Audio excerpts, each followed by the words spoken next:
Well, hey everybody. I'm just here trying to measure how tall these towers are. I was counting up how many blocks or how many levels there were in each of these towers. And this one came out to be 12 blocks high. This one came out to be 9 blocks high. I know by just looking at it that this one's taller, right? But what if I want to get specific and say, well, by how much? How many more blocks or how many more levels does that one take?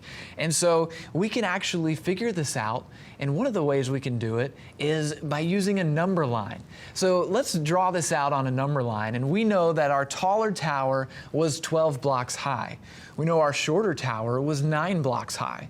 If we mark those two spots on the number line, and then we can actually count backwards to figure out from 12 to 9 how many that is, well, I can start at my 12, and then let's count the spaces back on our number line. So we'd go from 12 to 11, there's one, and then we go down to 10, and then down to 9, which is the height of our shorter tower, and we've done it. So how many did we have to go back?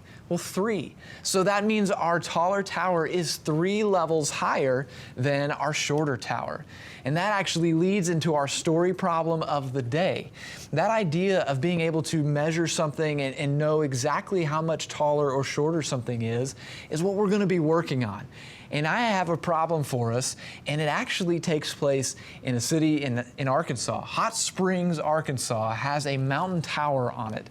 And there at the Hot Springs Mountain, you can actually go and see this tower.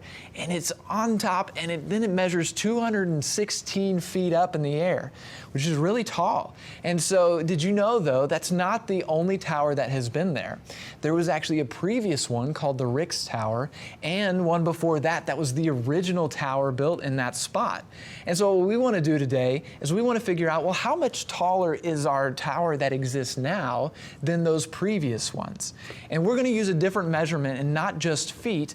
We're going to change that to meters. Meters is another measurement tool that we can use. So there's inches, we know about inches, feet is larger, and then meters is actually about 3 feet long, just over it, and so it might be about this long. So let's get to the problem, and you know what we need? We need our handy dandy chalkboard. There we go. Now we're ready. So let's look at this. As we get into this problem, we know the measurements of these towers. So the mountain tower that is there now is the tallest. It's 66 meters tall. The Ricks Tower was 50. Well, how much taller is our tower that exists now? Well, we can figure that out just like we did with our blocks. We can say, hey, 66, and then if I take away the 50, we used subtraction earlier, so let's use subtraction here. 66 minus the 50, that's going to be what is left over. Well, I can break that 66 into 6 groups of 10, right? 60, and then it would have 6 left over. Okay, so if I take away 5 groups of 10, because I know 60 minus 50 is 10, well, that kind of helps us out. But remember, 66, there was not only the 6 groups of 10, but there was 6 more. So we have the 6 left over. So 10 and 6 is 16. That means that our tower that is there now, the mountain tower, is 16 meters taller than the Ricks Tower that existed previously.